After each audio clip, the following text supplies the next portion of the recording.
안녕하세요. 다산에듀 원장 전백칠입니다. 이번 시간에는 유도전동기의 특성에 대해서 알아보겠습니다.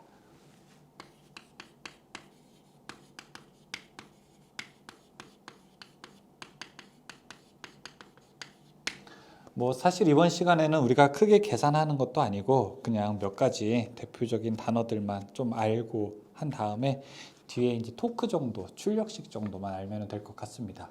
이번 시간으로 우리가 유도전동기가 끝나고 요 다음 시간부터는 이제 동기기 들어가게 되는데, 사실은 이제 큰 개념들, 그다음에 큰 수학적 기법들은 여러분 요 슬립 정도까지 오게 되면서 많이 풀으셨고요. 이 뒷부분은 그렇게 어려운 건 없다고 해도 이제는 과언이 아닙니다. 같이 한번 이제 이번 시간에는 좀 책을 중심으로 내용을 한번 보죠. 유도전동기의 특성이라고 하면서 1. 비례추이라고 하는 말이 있습니다.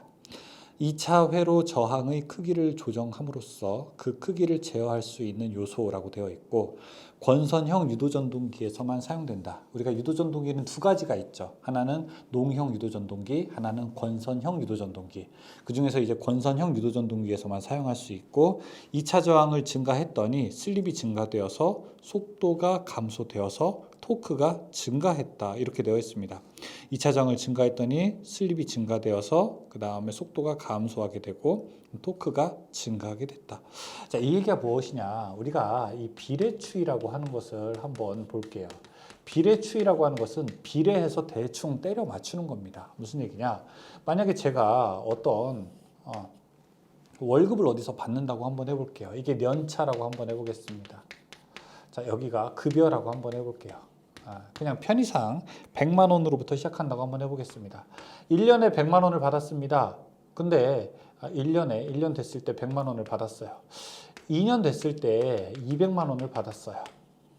3년 됐을 때는 그럼 우리가 얼마를 기대할 수 있습니까?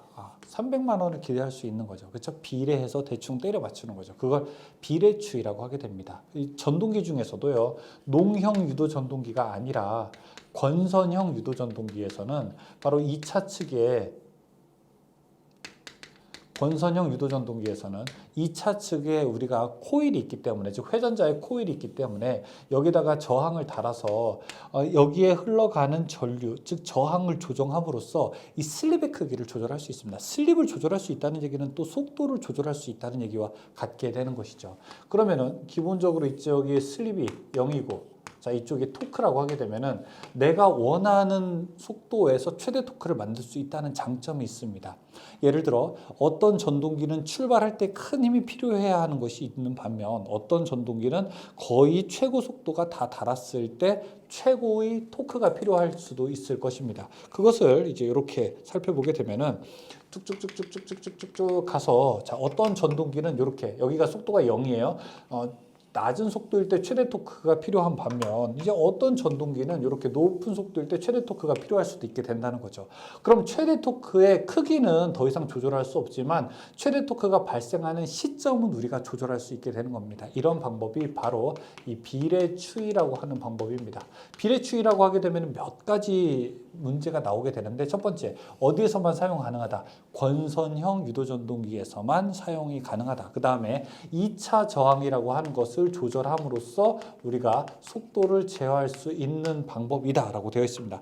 그 밑에 식이 나와 있는데 이런 건 식은 뒤에서 문제 풀 때 한 번만 좀 짚고 넘어가 보도록 하겠습니다.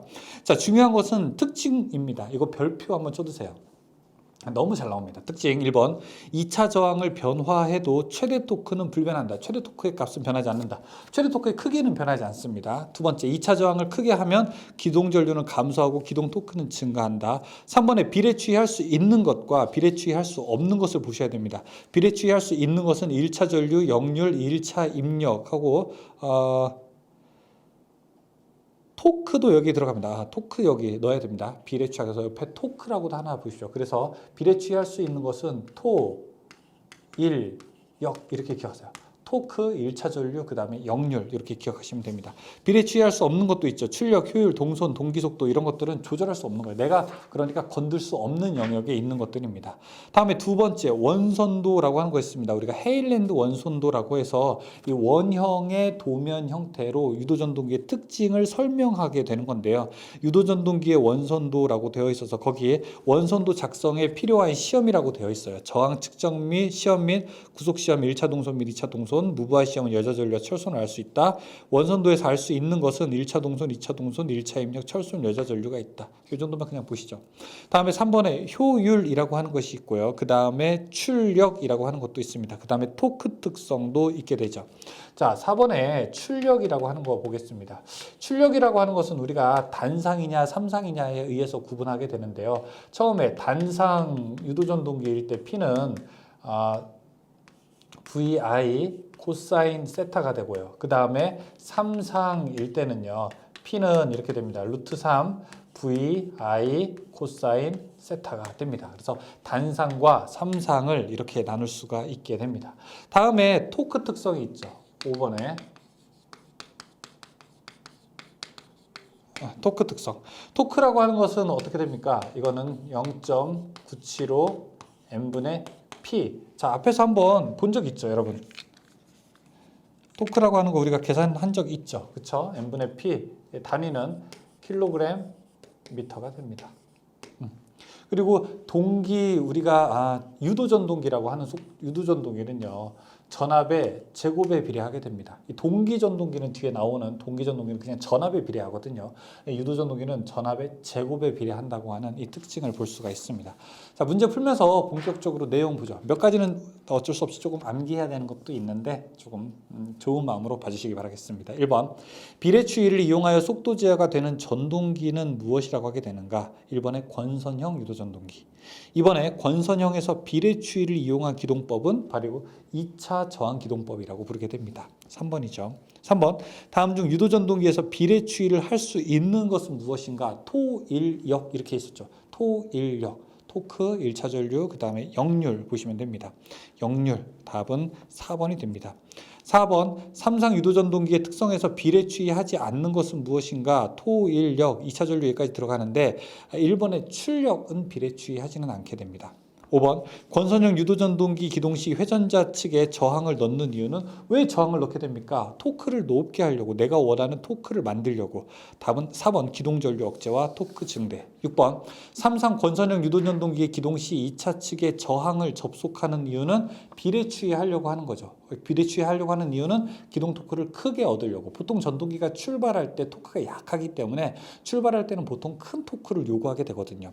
7번, 삼상 유도전동기의 2차 저항을 2배로 하면 그 값이 2배가 되는 것은 슬립은 그 값이 2배가 됩니다. 8번, 삼상 유도전동기에서 2차 측 저항을 2배로 하면 그 최대 토크는 어떻게 되는가?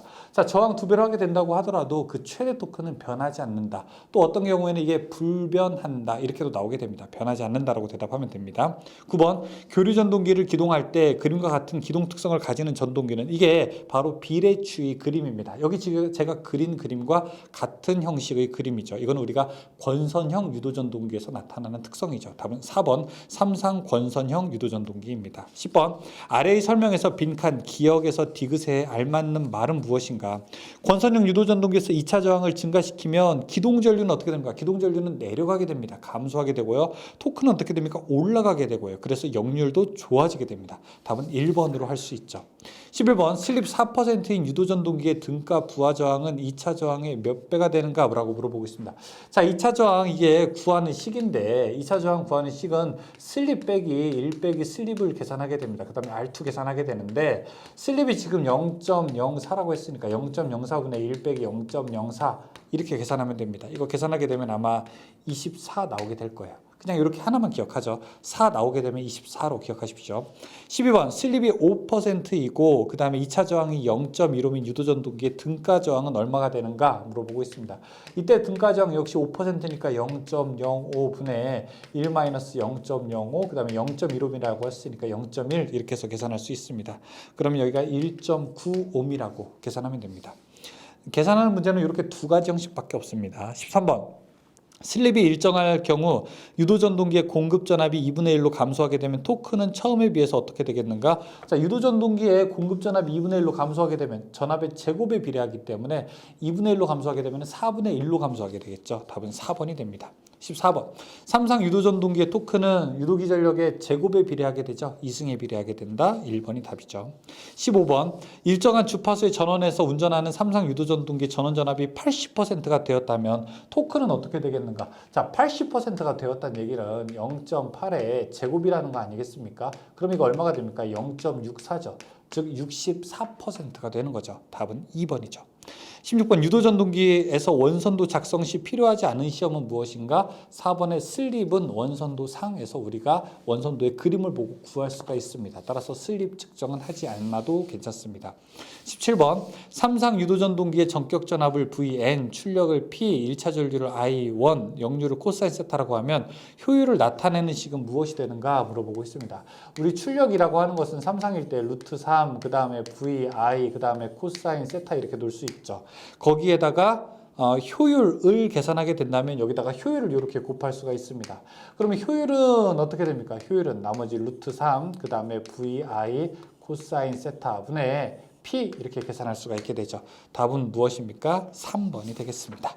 네, 여기까지 해서 우리가 유도 전동기에 있는 모든 내용을 마쳤습니다. 이제 여러분들과 함께 저는 동기기에서 뵐게요. 공부하시느라 고생 많으셨습니다. 수고하셨습니다.